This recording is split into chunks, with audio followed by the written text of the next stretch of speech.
Hey, what's up, you guys? Jeff Cohn here with another episode of the Team Building Podcast, where we interview top team leaders, broker owners, and thought leaders in the industry. Have an amazing guest today coming out of San Diego, California. Dirt bike extraordinaire, married to a Brazilian, really cool guy, investor expert, all about technology and going paperless. We're going to get into some fun stuff today. Welcome, Mr. Erik Bee, to the show. Thank you, sir, man. I appreciate it. This is always a good time, and I'm happy to be here with you. He has a really cool background. For those that are listening and not watching, I'll explain it, but looks like he's in his bat cave, and he used to ride dirt bikes professionally. So he has a shelf of like 8 or 9 really cool helmets. They're all flashing. It looks like Halo 2 helmets. How many are there? Did I guess that about right? How many you got there? Let's see, 1, 2, 3, 4, 5, 6, 7, 8, 9, 10. There's you got 12. a second. There's a second tier that's off camera. Yeah, wow. I'm a lifelong motorcycle enthusiast, and I got to just to justify this is like a girl's shoe closet, right? Is in the sense that, man, from a young child I fell in love with custom painted helmets, and just all of my heroes and everybody that I looked up to in the racing community just had these amazing helmets. And so as a young age, I fell in love with it. And so as I grew and I got custom painted helmets myself, I just kept all of them, and they all have a little piece of story to. So you've ridden with every one of those. Have you raced in those helmets? Oh yeah, every single one of them. So they're not just for fun. You actually used them to protect your head. yeah, man. They all have scars. They all have a story. Absolutely. That's cool, man. And you have to retire helmets. So. Yep, absolutely. That's cool, man. Well, let's dive right in. You were introduced to me through a co-friend, Mr. Matt Johnson, and he met you there in San Diego. Matt lives in San Diego now, and said you were someone that needed to be on the show as a thought leader in the investment space. But everything you're going to talk about today is applicable to both investing and acquiring listing and buyer leads through your real estate funnel system. He's sharing his URL right now. It's realestatefunnelsystems.com for anyone that wants to jump on and check it out. And it's at Erik Bee on Instagram, ERIKBEE. So just take us from the top, man. You kind of shared the story with me off camera, but share it with our audience listeners, kind of where you came from. Obviously from racing professionally with dirt bikes. And I liked you said you were earning adult money while your friends are going to college. So like what took you where you are today, and just kind of fill in those gaps a little bit for our listeners. Yeah, I appreciate it, man. So I'll make it pretty quick, but it's a lifelong story from a sense that my dad is a real estate appraiser. He's on the very twilight end of his appraising career. We're trying to get him to retire, but I think this week he's probably still doing an appraisal. So I was born and raised in that. And my dad is also an addicted motorcyclist and skier. So we lived in Seattle, and so we raced motorcycles and we would ski. And my dad was a total junkie, and obviously appraising. He owned his appraising company, so he had the flexibility to do that, chase powder days and go to the cool races and do that stuff. So that was my lifestyle growing up. And so right out of high school, I just got right into working with my dad, got my appraisal license, and just jumped into that family business and started earning adult money as, freaking 20 years old, man. Yeah. It was a great place to be for me. Yeah. And then I had the flexibility to chase I was racing, at a professional level. So I would go travel and come back, do appraisals, and then go travel again and come back and do appraisals. And I had a pretty cool lifestyle, and I was addicted to that. So no, that's awesome, man. It's fast paced. So at what point after getting your appraisal license did you say, hey, it looks like a lot of investors are making some pretty decent margins as you go out and you appraise them and get paid your $500 for the appraisal and see someone turn a $30,000 profit? Was there an aha where you saw something like that and you said, I'm in the wrong business? Oh my God, man, you led me right, dude. It's almost as if you knew exactly what to ask there. Of course, because there was always that moment, and for me, it's exactly right. And we had one gentleman that in our marketplace that had a really large rental portfolio. He had probably 35 rentals, and he was always refining. And so he was just a consistent customer of ours.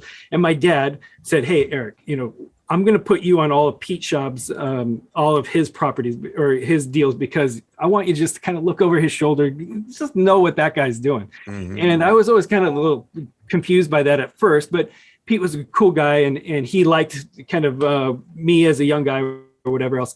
One day I went out to a property of his that he was buying right off the U District in Seattle, and it was on Greek Row, and it had like 9 bedrooms, 9.5 baths. It was like a brick, just monstrosity, and on 17th Avenue. And I was just like, okay, I pull up, and had a cracked foundation, had all these things, and he had just had a purchase and sale agreement for $350 on this place. That day, in its current condition, I appraised it for like $750, and today it's probably worth like freaking $3 million. But it was just like, at that moment, I did that appraisal and I saw against his purchase and sale agreement, and I was just like, what happened? Excuse me, sir. Tell me. Like, I was just dumbfounded at that moment, and he kind of had that smirk on his face, and he took me serious, and he's like, yeah, you want to know? You want to learn this business, investing? This is called investing. You can only do so many appraisals in a day, but I can do how many zeros in this world?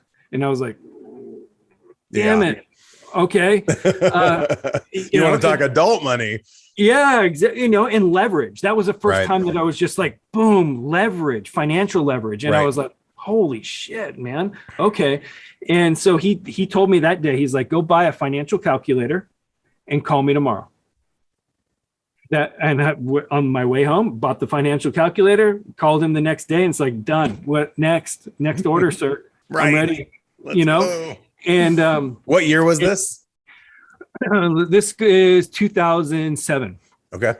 2007, 2000. Yeah. And so right when the whole mortgage, and as an appraiser, I was just like, dude, I'm out of here with this whole appraisal management, and everything got all weird and whacked. And so I was, ready to get out of there. And I had just bought the ugly house in the neighborhood. My wife and I were fixing it up, and, like we were just, I'd put our foot and dabbling into that world. And I'm starting to hang out with Pete, and Pete allowed me to shadow him on seller appointments. And I was really green to this, but he let me shadow right into the living room conversation. And I got to see raw, true motivated seller action at the tabletop that you can't, that's an experience like I'll never forget. Like we pulled up in the Mercedes. He told me, coach me beforehand, shut up, don't say a damn word, right? And don't look at your watch ever.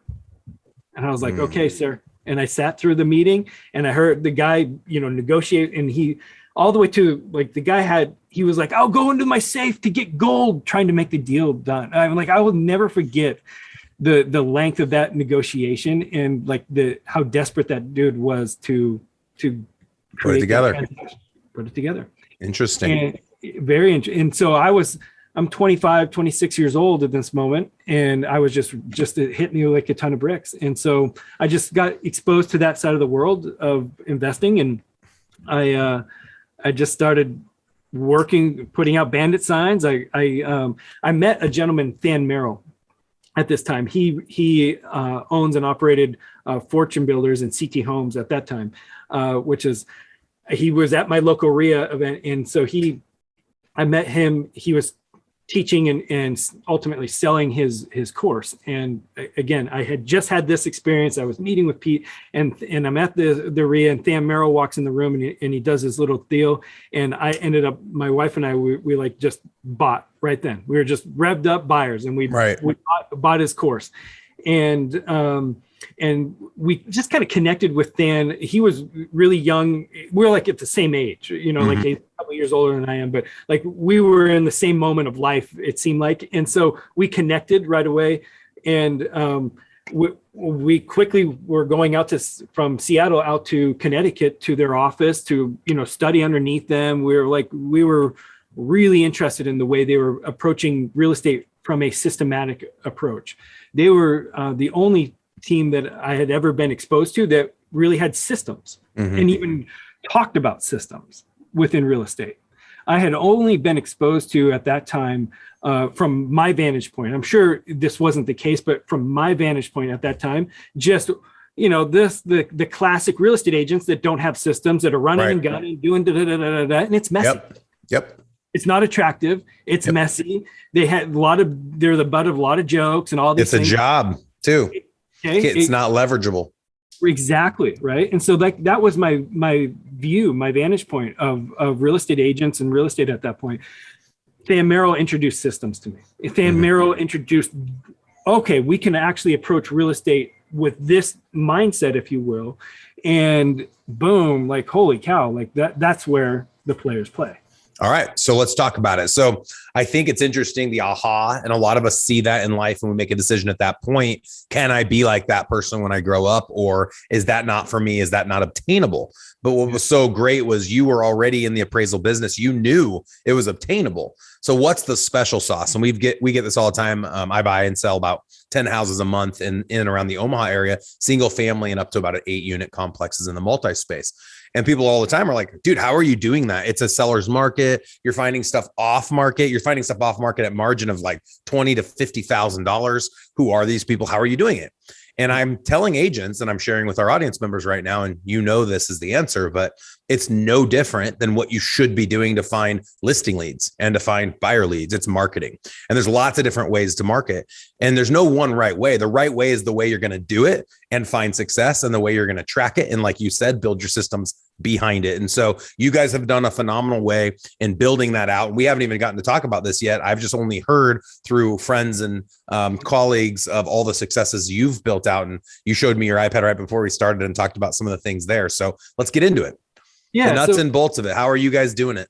Exactly. So, I mean, like approaching everything in real estate through the systematic approach. The book E-Myth, Michael Gerber, was really impactful, and so just I started getting ingrained. I was hanging out with Than Merrill, and he hired me to run all of their marketing and acquisitions for their investment company down here in San Diego. And that's what ultimately got me from Seattle down to San Diego. I took an opportunity down here to scale their investment company, and they were growing their brokerage, Realty National. And so I had a big hand in tying the two together. Realty National and CT Homes as an investment company, and teaming up agents and us as investment buyers and working together. And we were really started to have a huge impact in the marketplace down here. And so we were doing that, but all the while just approaching it systematic. Just everything had to be a system. Everything that we did under Than Merrill's watch as the CEO always came down to a system. Every single time. He just beat that into our heads, which was really cool in hindsight, just because it ingrained into me. So how I approach everything is largely that way. I'm metrics driven. It has to be a system. There has to be scale to it.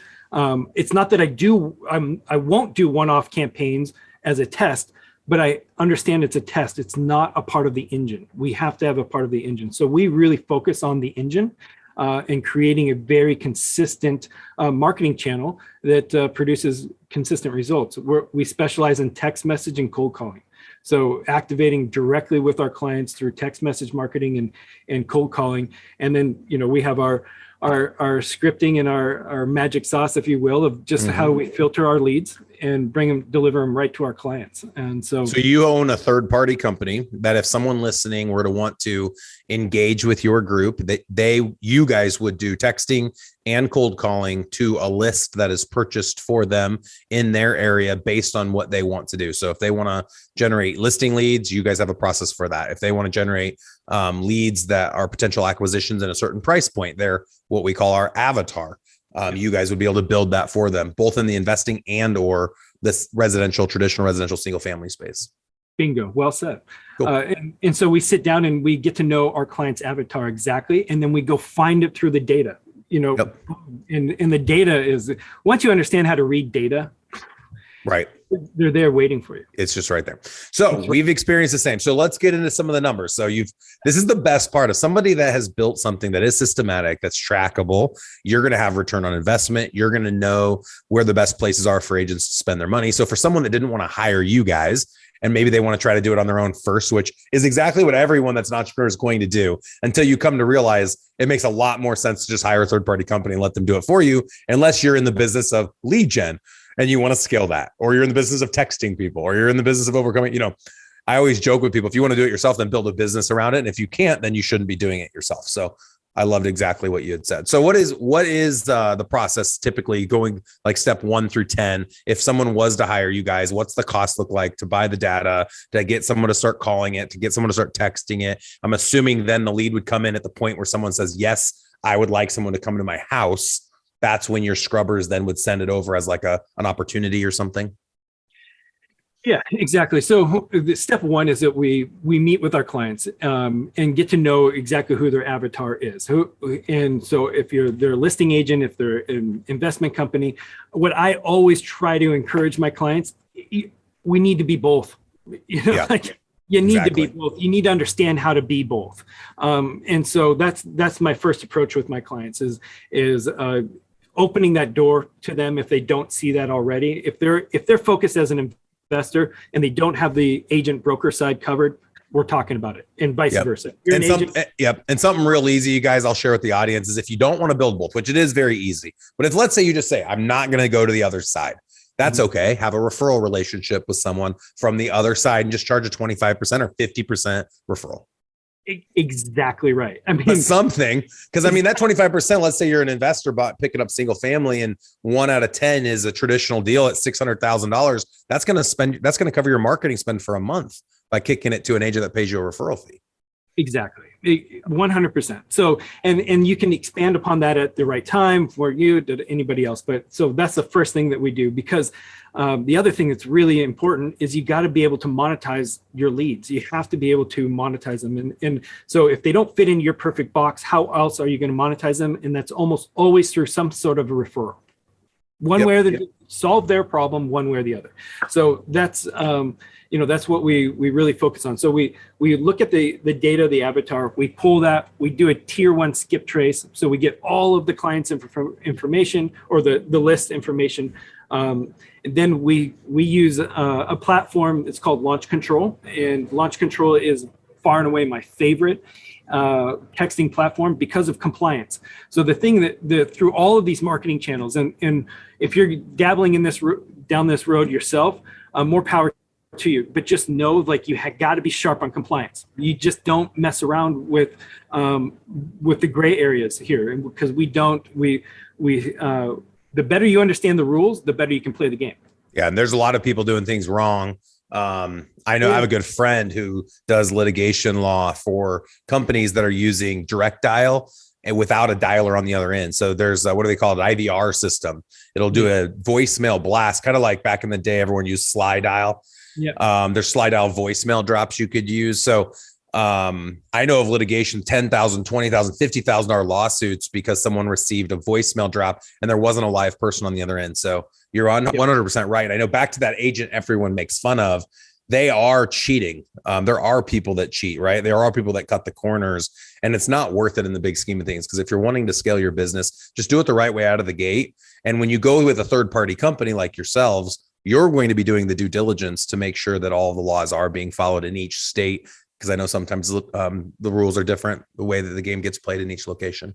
Yep, 100%. Exactly. You play within the rules and you have longevity. You have a system. You have something that you're going to be building upon, and play the game really well there. And so, so we stay within the rules. We work with companies that also believe in that philosophy. And then after you generate good quality leads that way, now it's up to you, the sales. It's salesmanship. Right. And guess what? Like, most people, most people can work on their salesmanship. I mean, I hate to say it, but not to throw stones at anybody here, but there's almost always room to get better there. Whether it's better scripting, better solutions, better, understanding, better read, better 100%. I studied NLP. I have 5 different NLP license or certifications. So neuro linguistics programming, and that's really how to unlock, our true potential through our subconscious mind. I know that sounds a little foo-foo for some people, but I'll tell you what, we are far more powerful than what our conscious mind allows. And we're driven so deeply by our subconscious mind that the more you understand that, the better you can navigate through this. And I love it, man.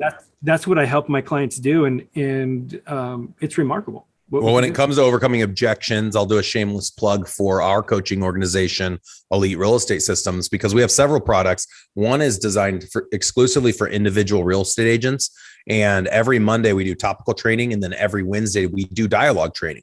And for 1 hour, back to your point in regards to our subconscious, if you're listening to people do role plays for 1 hour every week, 52 weeks out of the year, even when you're not participating, that stuff starts to plug into your brain. And when these situations present themselves, you'll know exactly what to say and think, how do I know how to say it? You shared earlier, and I think this was recorded. One of the things that was so beneficial for you was getting to go with Pete on those appointments and watching Pete navigate the conversations. And I loved how Pete said, don't look at your watch. I would have said, leave your damn watch in the car. But Pete was able to navigate these conversations and you were so fascinated. And that's just salesmanship. And some people have it, some people don't. It can be learned in time, but it's a practice, just like learning to play pickleball, just like learning to ride dirt bikes. And so our coaching product was designed to allow team leaders to join, and they get unlimited agents on the agent product, and they can participate live through Zoom and or watch the recordings and or search our database of hundreds of trainings that teach our agents how to overcome objections.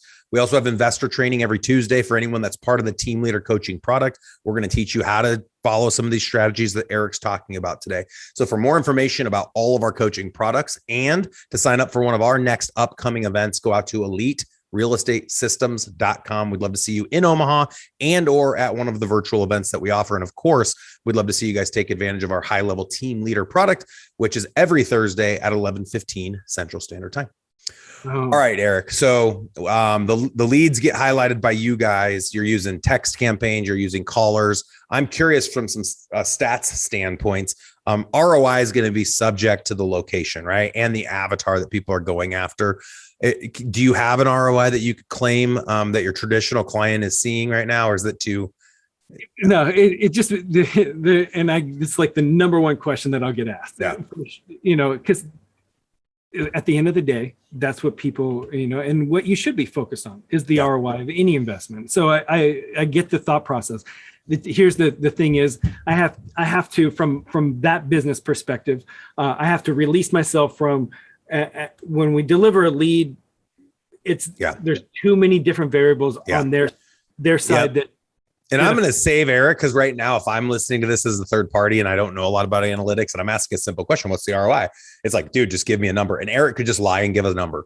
The reason he can't is because if I were today to say, Erik, I am going to say this, I want to give you 10,000 a month and I want to start, I want to go 120 grand to your company. And now every opportunity that comes from that, a listing lead, a referral, this person that's not going to do anything, but he knows someone that's going to do something somewhere else. And I'm going to refer that to some rando in Albuquerque. Like there's all these things that will come, right? It's kind of like I joke because I'm in Nebraska. So we'll talk about like planting a garden. And so like you got all these seeds coming through and you don't know what's going to grow and where it's going to grow. It's just going to come through. And this is why it's so important. And I talk about this a lot on our show, that every lead is tracked. Every lead that comes into your CRM is tracked. You know where it came from. So when it does produce a fruit and a dollar bill is getting deposited in a bank account, you can attribute that to someone. And that's how you determine your ROI. So I'd be with realestatefunnelsystems.com. I would know my 120 grand went in and 473,000 came out. The other challenge is equity. So I know I average right now, if I flip a house in Omaha or do a wholesale, I make $22,500 net profit. Then I pay Uncle Sam on top of that, unless I do a 1031. But if I hold it, it's probably going to be about a 30% equity position. Well, how do I attribute that 30% equity I just gained to my ROI to the third party marketing company that I've paid? Because I don't realize that gain in my bank account. Right. So there's all sorts of things that I'm kind of bailing you out, but that's why I'm bailing you out. So the most important thing anyone can do, and this is if you're spending the money on your own, you could be paying for bandit signs or for Google ads or whatever you're doing, do it consistently over a 12-month period and track every single lead that comes through it and then track every single conversion. And the thing that I found fascinating, and I didn't share this with Erik yet, so we're going to have a fun aha moment. Since 2011, I have worked arduously to track every lead that ever comes through my system, as well as input every sphere of influence lead that any agent that joins my organization has. And I've had about 300 agents join, and we have about 150 active today, but over 10 years, 300 have joined, and then some have left. We have 400,000 people in my database, 400,000 that have given us permission to text them, to call them, to market to them, which makes our data really unique. In Omaha, Nebraska, where I reside, there's only 180,000 residences. There's 180,000 domiciles. So we have 2x the domiciles in names, phone numbers, and email addresses in our database, which is a great, unique opportunity. And so you look at the 21st century and we talk about the all the technology that's playing a part. Data is going to be the currency of the future. Our ability to tap into that data, to provide value to that data, and to find ways to generate profit from the data. And that is what you guys do in a nutshell. I mean, you're doing that. You're building the databases, you're creating a relationship with the database, and you're finding opportunities for your clients. Bingo, man. Well said. Exactly, man. I think you said it exactly right. Yeah. All the way through, man. Yeah, dude. So what's the best way if somebody wants to just do demo of the product? And of course, we brought other companies on, and everyone has their own flavor. And I always tell my audience, like, I never want to be a sellout podcast. I get nothing. I have no agreement with Erik. Like, there's nothing. It's just he came on because Matt Johnson told us that we'd connect really well and that he has a great product. But if somebody wants to do their own research and see if they're a fit with you and what you guys have to offer, what's the best way they can get in contact with you? Yeah, social media, social media is such an easy way anymore. You can find me on Facebook, Erik Bee, ErikBee, on Instagram, at Erik Bee on Instagram, or just go right to our website at realestatefunnelsystems.com. You can enter your information there. That's a great way to find me. I'm trying to be as widespread as we can be, especially on social media and things, but I'm always interested in the conversation. So this whole game is, like you said, it's all data. So I'm interested in hearing other people's story. If you're doing great, I want to know. If you're doing crappy and I can help, I want to know. Yeah. That's how I look at the game. So there's a lot to be had. And, really, when it comes down to it, and I'm sure you would agree, this is all a game of efficiency. Everything that we're doing, we have to be able to track. We have to do everything the right way, but you have to do it very efficient. And so that's everything that I look at and on how we handle our leads, we track our leads, the way we nurture our leads. It's all under the lens of efficiency and including the way we convert them in the field.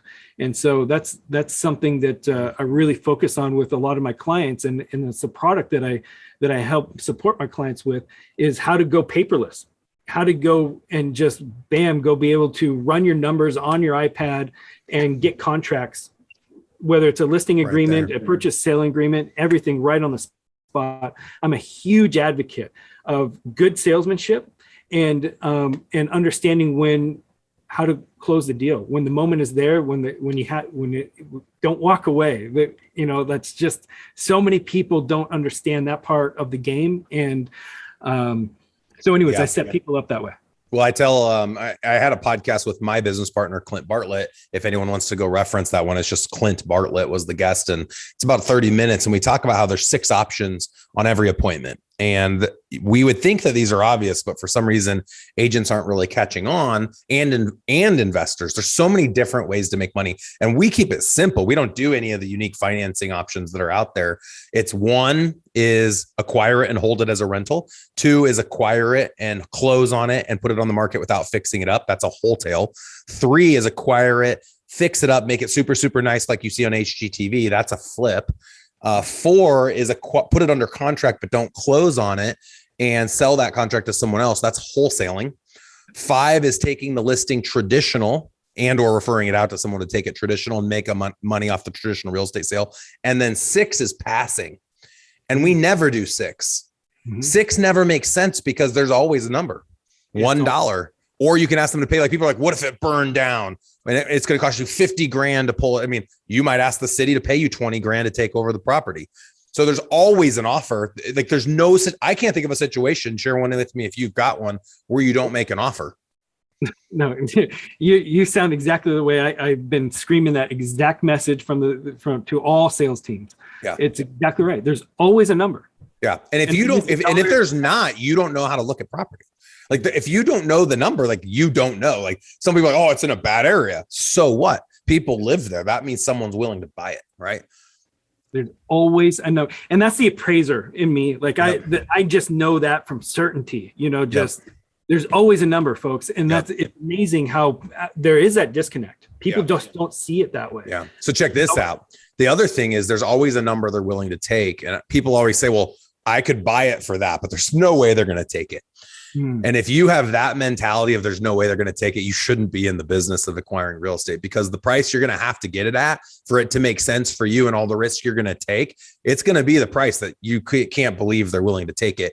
And we buy about 100 doors a year, and every door we acquire, it's a price that we can't believe they took. We're typically buying right now in Omaha 25 to 50% below market value, below the appraised value.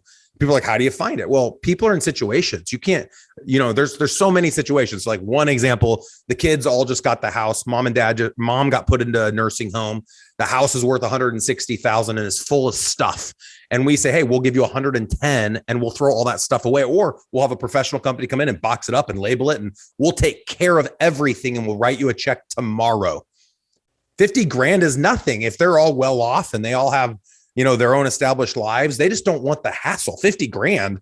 They don't want to put it on the market. Like we think as agents, right? Oftentimes the people that are in the real estate business, we think like the traditional agent trying to squeeze every dime, but a lot of people don't operate that. And when I say a lot of people, statistically, we find that on 3 appointments we go on, we're able to buy 1 at the price we want. So now our whole game is going on appointments. So we know it takes, if we're cold calling, your stats are going to be a lot better. Get ready to laugh at us. I own a call center in the Philippines called 1,000 Calls a Day. I have about 100 virtual callers. The website, 1000callsaday.com. And they just make cold calls, prospecting calls to try to find leads. We took a few of those dialers and they privately work for me now. And it takes around 20,000 dials to get 1 deal under contract. 20,000 dials. Now we're on 5.9 dialer. It's 10 lines at the same time or 9 lines at the same time, but it's a lot of calls. And I tell people it's like flipping rocks, but I only pay the dialer $2,000 a month. And I find 1 deal a month per caller, and our average is 22,500. That's a 10x ROI. The numbers work real well. So anything works if you're willing to work it. And I think the biggest disconnect, Eric, correct me if I'm wrong on what you've seen in your business, and I've experienced this in ours, is the agent doesn't know how to overcome objections. The agent doesn't know how to follow up. The agent doesn't know how to close a deal. The agent doesn't know how to find the deal. So I think what's really unique about what you guys provide is the expertise in taking them through that process, not just saying, here's the lead, good luck, hope you can close it. You're going to show them step by step what they should be saying, how they should be putting it into contract, paperlessly, what that dialogue looks like, what the avatar looks like for their city based on the data that you're going to analyze for them. And I know I'm saying a lot of the stuff you'd normally say because we're cut from the same cloth, brother. He married a freaking Brazilian. I was like, bro, I speak Portuguese. I lived in Brazil for 2 years. It's kind of crazy. Small world. It's totally a small world, man. Yeah, no, exactly right. What you said is completely true. And here's the disconnect. It's a very obvious disconnect. I could hand anybody a lead. Getting leads is, I know people have a hard time believing this. Say it. That's the easy part. Say it. Yeah, dude, so it's easy. The easy part. I can get leads for my clients like systematically. Go. Yeah. Okay. That's not the hard part. The hard part is the salesmanship, is getting the clients to really understand how to present the values, how to have all of those options, how to speak that language in the moment. And so if I did not take really good care in that right there, my clients wouldn't last that long. Right? I need my clients to build momentum. Their success is my success. So the way they nurture leads is incredibly important to me, and how they convert that and they present multiple options and how they do it on an iPad paperlessly really does matter, because that just allows them to get a better ROI on their investment. And the better their ROI, the longer they're going to stay with us. So Yep. It all comes together, right? One thing I'll say, and then we're going to wrap up. And this just kind of came to me as a memory, and I don't know that I've ever said it on the podcast. I know I've said it before, but one of the things that I think so often is a problem or is problematic, and this goes for any type of lead gen and conversion, is inappropriate expectations, unrealistic expectations as to what you're finding. And it reminds me of this story, and I'm just going to botch all these words, but a good friend of mine owns the company Rocker Box. And it came from the idea of, in California, there was this big gold rush, right? And people would go into these rivers, they'd set up these like gold mines, and they'd pan for gold in a rocker box. That's what the little box is, where you'd look for the little gold nuggets. And there's the story of a young prospector looking for gold, and he comes across an old prospector who's very successful and wealthy. And the old prospector's coming down off the mountain, and he has all these bags full of nuggets and is going to go cash them all in and go head back up the mountain. And he was talking to this young prospector about how he's not spending enough time panning for gold. And he said, well, it's easy for you. You found this spot, right? You're finding all these nuggets. You're doing so well. Look at those big bags. And the prospector emptied a bag into his hand, and it was hundreds of little flakes of gold.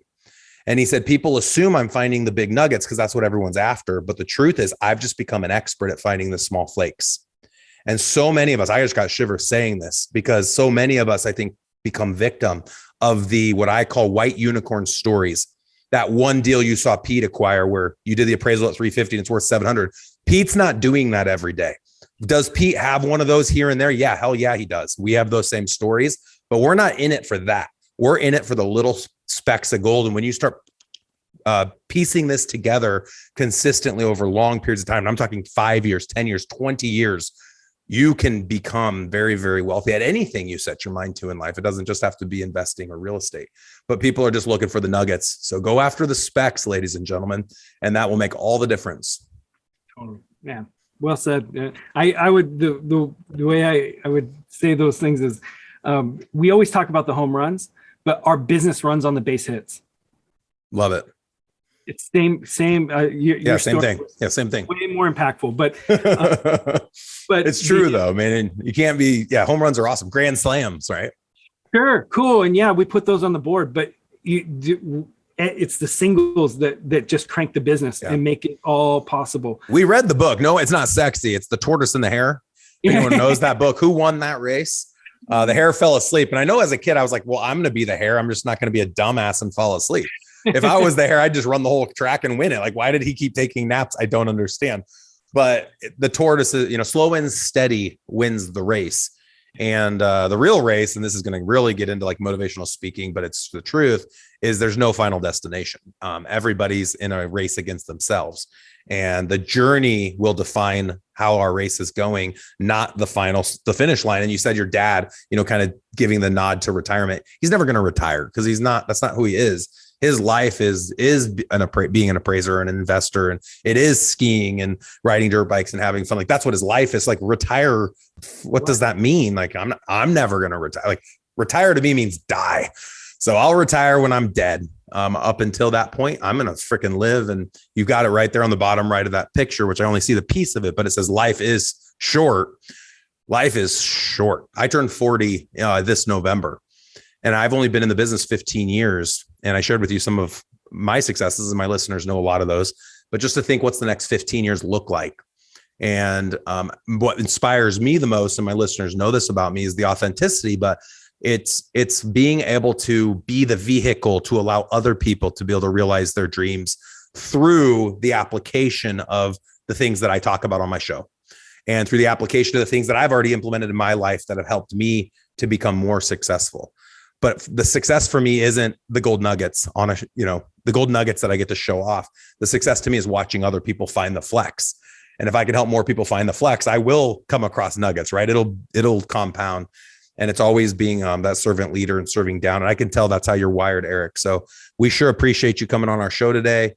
You guys get out there, give Erik a 5-star review on iTunes, give him a shout out for taking his time out of his busy schedule to share this knowledge with us. And he sounds like the type that's going to jump on a call. If you just want to go pick his brain and take all the information for yourself, he sounds like he's the type that's going to give it, because he's an abundant mindset, not a scarcity mindset.